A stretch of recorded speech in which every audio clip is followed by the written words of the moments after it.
Joséphine Darcy Hopkins and Rémy Barbe, thank you so much for joining us here in Vienna at Slash 2021, right, the 12th edition of our festival. We're thrilled to have you here as guests and to present, some of your older shorts as well as your two latest shorts.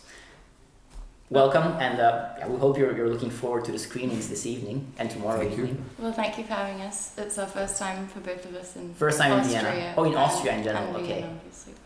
Well, I mean, I hope you get to explore the city a little bit as well as enjoy the many films at the festival, right? Yeah. It's also a pleasure to actually meet you for the first time because we first got in touch late 2016 or early 2017 regarding Margaux, which was, if I'm not mistaken, a second year film student project, yes. Right? Yeah. Okay, and so at that point in 2016, early 2017, it was kind of taking off. It was creating a little buzz for itself on the film festival circuit. Yeah, it was totally unexpected because we were in second year at school and we'd already done a few short films together. Yeah. And so we did Margaux together, and then suddenly when we got accepted at the PIF in Paris, and then Gérard May, we went completely crazy. We never thought that would be ever possible, but yeah.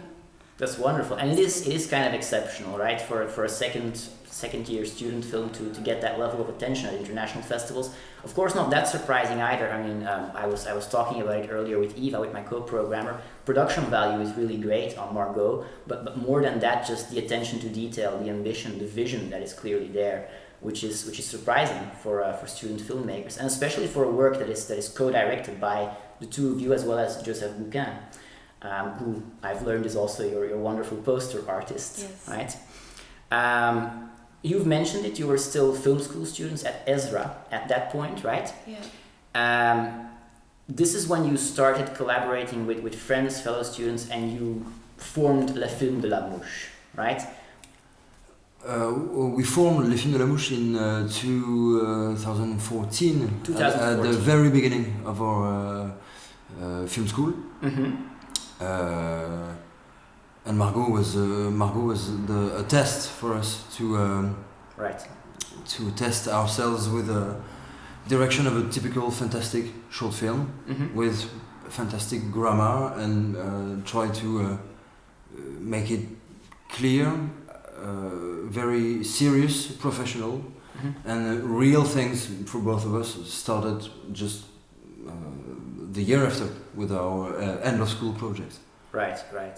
And what was the actual motivation for forming Le Film de la Mouche initially? Is it because I think at one point you mentioned that there was kind of a lack of support for genre cinema in France, and that you wanted to make this collective that could celebrate genre cinema, basically? Yes, it was, of course, to defend another type of cinema, underrepresented in France, of course, but the main goal was to defend a collective vision, because France is really about one writer-director, and we wanted to expand the system to base it on the group, the synergy. Not just the single auteur vision, but actually a collaborative, which filmmaking in essence always is a collaborative process, right? And France was one of the first countries to put the Court-Rajmé collective, which contains Kim Chapiron, director of Chétan, Dog Pound, and Romain Gavras, even Gaspard Noé a bit at the beginning. Yeah. So we were not the first ones, but I like very much this vision of being united by a brand and to defend singular aesthetics and create our own voices inside a group. Yeah, it was a way of creating a family, and it made us stronger to be more than just one person. Right. So yeah. That's great, and especially I think if you're starting out as student filmmakers, to have that support among a group is very important to get somewhere. Le Film de la Mouche, perhaps you can talk a little to this, Joséphine. It is of course named after Cronenberg's classic The Fly. So I was kind of the name of the collective is a reference to his film, yes, which is of course a body horror masterpiece that also uses its genre grammar, as you said, to talk about identity. That's also the thing that is so prominent in the first of your short films that really got noticed, Margaux, right? It is using body horror elements first and foremost to tell a story of sexual awakening, the fears that come with that, and also sexualization in a patriarchal society. What is it about Cronenberg's work that speaks to you as filmmakers?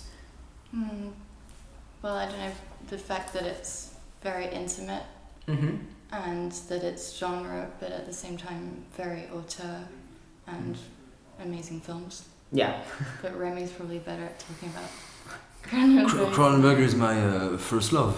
Okay. He will be eternal love because I as a teenager, but I think he's the first director to show everyone that genre can think, and it can be intellectual, of course, but always on this hybridation of brain and body, brain and belly. Right. I was astonished by this as a teenager when I discovered The Fly at 13 years old, and I was I think it's a film blown away. Yeah, the three of us discovered it as teenagers, and for all of us in different ways it was like a shock. He changed our lives. Clearly. Yeah. And really, the type of film, I mean, I think that applies to all the shorts that you've made so far, and probably will also apply to your feature films further down the line, that it's a visceral type of cinema, right? So it hits you in the gut, but it's also on a cerebral level, which is kind of also what somebody like Julia Ducournau does with her films, of course, right? With which I think your shorts actually have a lot of elements in common in that hybrid approach, as you say, that it's the genre grammar, but to tell stories that are fundamentally human and very accessible. You're not the first one to say that. It's funny. Oh, that's good. I mean, yeah, so other people see it as well, right? That's wonderful to hear. But I was going to ask you what makes fantastic film or genre cinema an exciting vehicle for telling stories with depth, but I think you've answered already, right? The fact that it hits you in the gut and... Yes, it has to strike you in the guts before. Yeah. To make you think in a second time. It has to punch you in the guts. If a film is only on a cerebral level, you will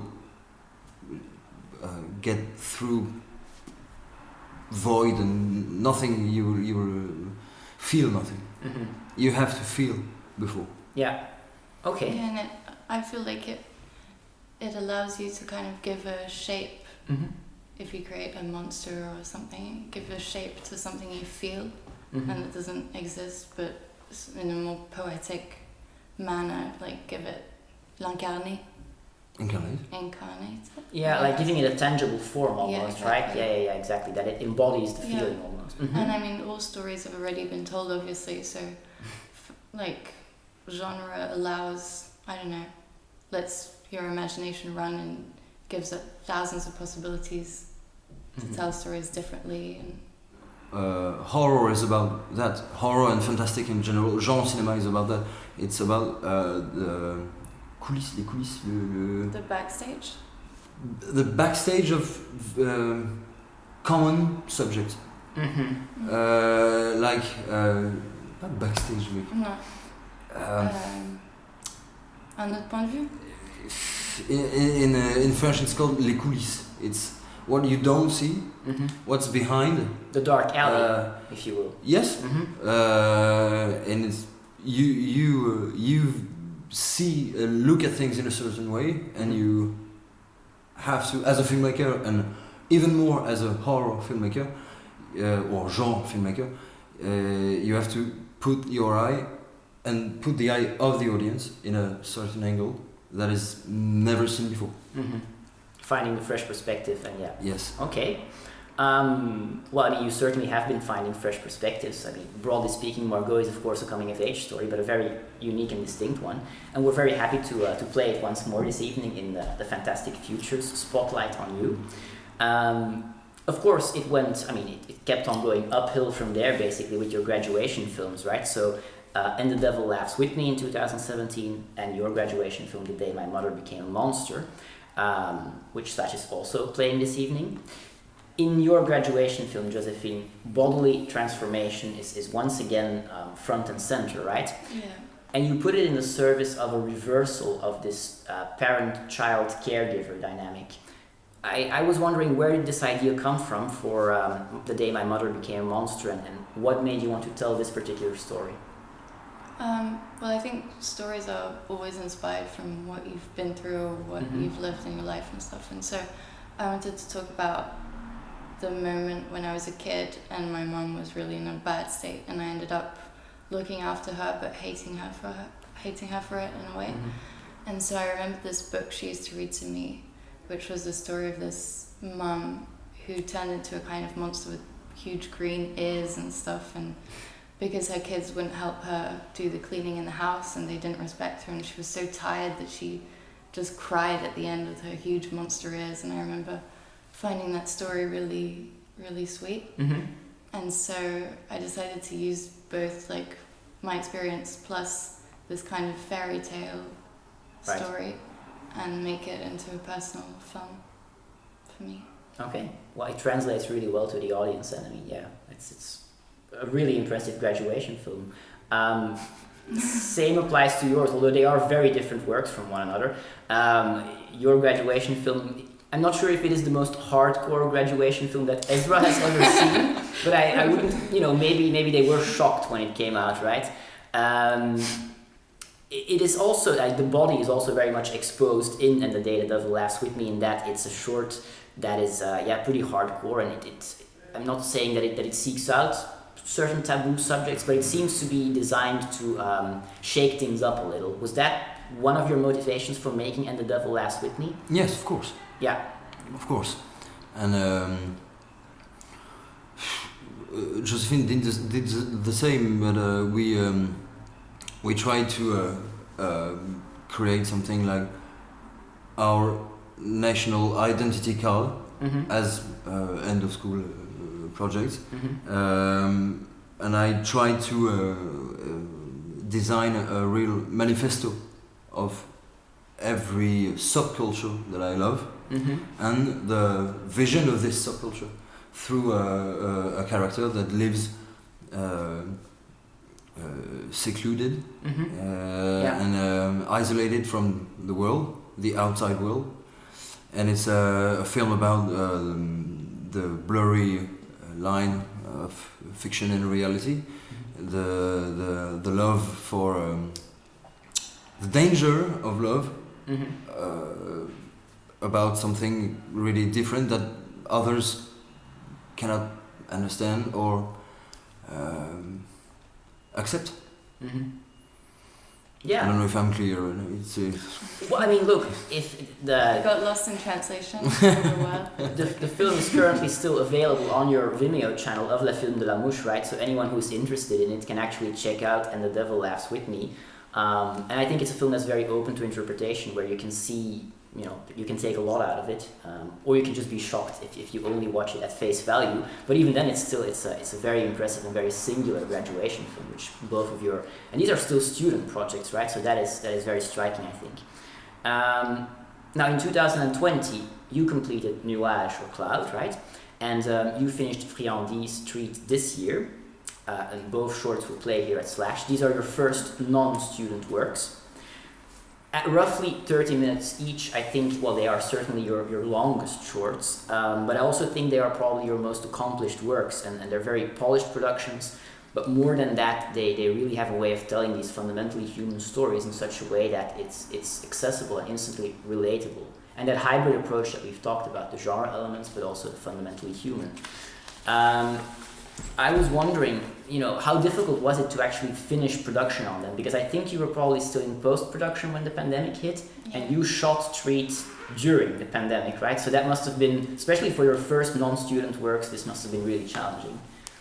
What was it like for you, Joséphine? Well, as you said, I shot the film before the pandemic. Yeah. And so, I was in post-production, and it was just a bit annoying to finish the film.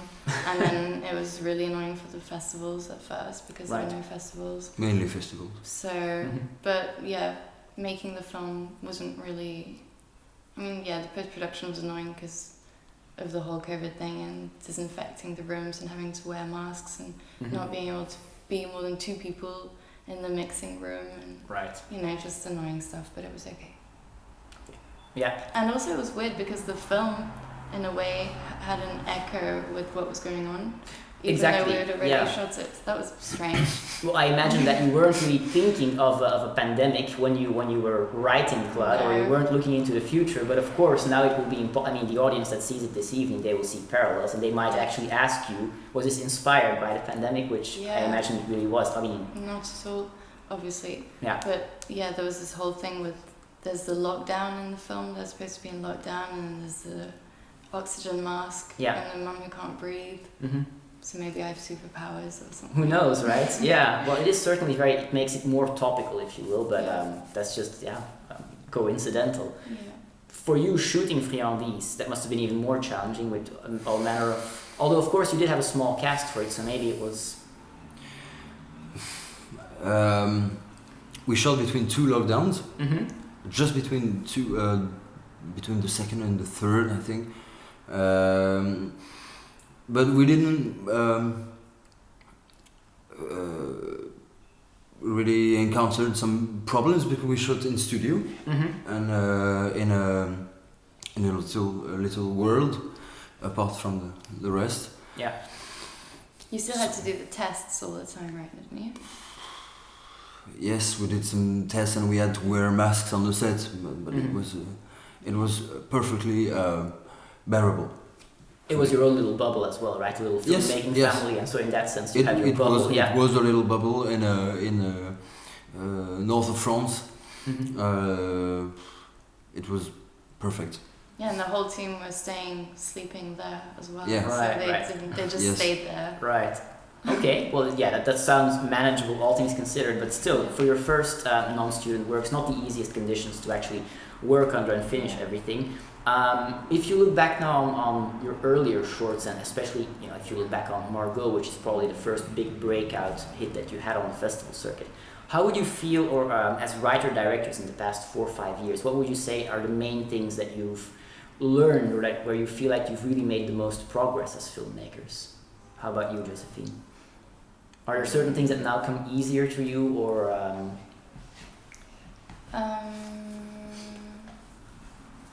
Well, everything, I guess, comes easier. It's easier to make decisions and just to visualize the film, know what I want, what I don't want. And just, I've learned a lot on each film, on every film we've done. And that's why having the collective was so good, because we made a lot of very cheap short films, at least 10 or 12, I don't know, but we had a lot of fun. More than 12. We had a lot of fun doing that, and that's how we learned everything, so... Yeah. But, now I'd like to go back to something closer to maybe my first short films. Like more horror than Nuage, which was more... I wanted to do something more tender with Nuage, and now I really want to go back to something darker. With more prominently placed genre elements, really. Yeah. Okay, that sounds really interesting. And I will, of course, ask you about your future projects in a moment. Same with you, of course. But how do you feel you've made the most progress as a writer-director in the past 4 or 5 years, or? The ability to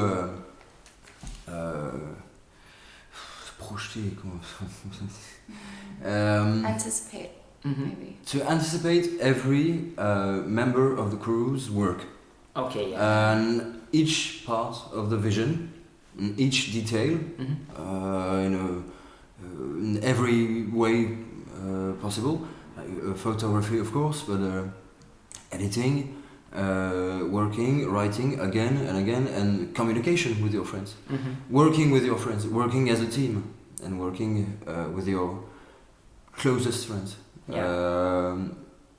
You learn very, very, very much from that, and it's precious. It's the best thing that you can of course, you can write better and you can direct better again and again and again. Mm-hmm. But work with your friends. Make your vision elevate itself. Mm-hmm. Yeah, and of course, if you're working with a filmmaking family, as you have been doing, kind of, it's really important. It's really important, and I mean, I imagine that people they understand each other better, and it's easier to translate your artistic vision as well. Of the yes, project. And people that trust you. Exactly. Yeah, because you have that familial bond almost with your crew. Mm-hmm. Yeah, because we grew up together. We went to school together, right? All of us, and it's like we're a family. So. And our friend produces our films. Mm-hmm. He learns with us.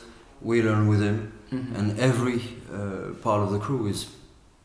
Yeah, we all grow up together and get better each time together, which is fun.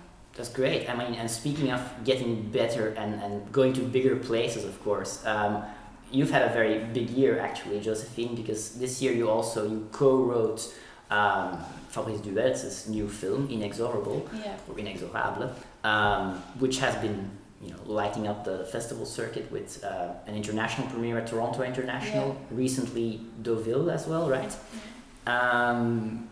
This was your first time co-writing a film with two other people. I'm curious to hear what was that process like for you, and was it difficult to kind of hand over directorial duties to someone else? No, not at all. It wasn't difficult at all. It was actually really interesting, and I also learned a lot from that experience. Mm-hmm. I co-wrote with Fabrice because the third person had written before me, so I arrived last on the project. I was the one who worked for the 1 year and a half preceding the shoot. Mm-hmm.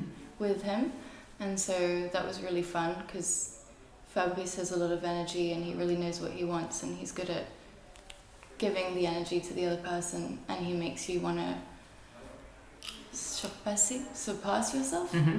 Transcend maybe even, okay. Mm-hmm. And so he's got that thing, and I don't know, it made me learn a lot of things about script writing and also how you can motivate other people and make them want to go past their own limits to do something good, Great. So another learning school in and of itself, actually. Yeah. This co-writing process that you went through. Okay, well that's wonderful to hear. Looking at next year as well, I mean, you both are currently working on new projects, of course, right? I mean, even though Treat has just had its world premiere, I read this on Film Freeway actually. That you are currently writing your feature film, Bête Noire. Yeah, of course, it is written. It is written. Okay, well, what can you tell us about Bête Noire at this point? I'd like the film to be really dark, really dark, brutal and violent descent into hell of a black metal lead singer. Okay. That's everything I can say for now. So closer to the hardcore aesthetic of And the Devil Laughs With Me. Yes, but in a And the Devil Laughs With Me was a surrealistic aesthetic, and I want to use the time that you can take in a feature film to start at one point and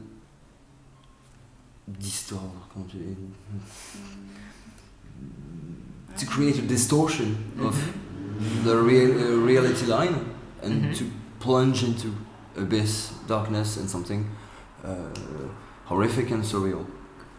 Okay, I'm excited about that nightmarish vision that you will present in your feature film debut. I know that you're also writing your feature film debut, and you already said that you would like to go in a more, actually like Rémy, also more genre prominent direction compared to Nuage. But before that, you are still also working on a short film, which you're currently setting up for 2022. So what can you first tell us about Les Dents du Bonheur? And how would you translate it to English, perhaps, for the Austrian audience? Well, Les Dents du Bonheur, it means literally the teeth of happiness, but it's a French expression to talk about when you have a space between your teeth. You have Les Dents du Bonheur. Okay. So it's called that for the... Like Beatrice Dalle. Like Beatrice Dalle, it's Les Dents du Bonheur. And so it's a story about a little girl who's called Madeleine, and she's 6 years old, and she accompanies her mother who paints nails for very rich ladies in a big house. And so Wednesday afternoon she goes along with her mum, and she's sent downstairs in the playroom to play with the other kids. And so the other kids invite Madeleine to play this board game with them, but to participate she needs to put money on the table, except she doesn't have any, and so she's going to have to use her milk teeth and the money from the Tooth Fairy to be able to play the game. That sounds really interesting and a very fresh story, actually. It is, yeah. I'm really curious to see it. And you're currently in the casting process of it, right? Yeah. Okay, great. Yeah. Well, hopefully, well, maybe it'll be a bit short notice for /2022, but then maybe 2023, right? So already looking forward to it. And finally, what can you tell us about your feature film? It's not yet written, you're in the process of writing it? Or? It's almost written. Okay. It's almost written, I'm almost there, and it's a horror film, it's a family drama, and it's like, once again with the two little girls, two sisters. So, okay. Yeah. That's good enough to have my attention already at this point. And we're hoping to see you again at Slash, of course, with your short, with both of your feature films, and to share those with our audience. But first, actually, your fantastic Futures spotlight this evening and tomorrow in the Dark Delicacies Part 2. I think it's the international premiere of Treat, right? Yes, absolutely. Okay. Absolutely. Well, we look forward to sharing that, and thank you so much for being here with us again. Thank you so much Thank you. for having us. Thank you. Thanks.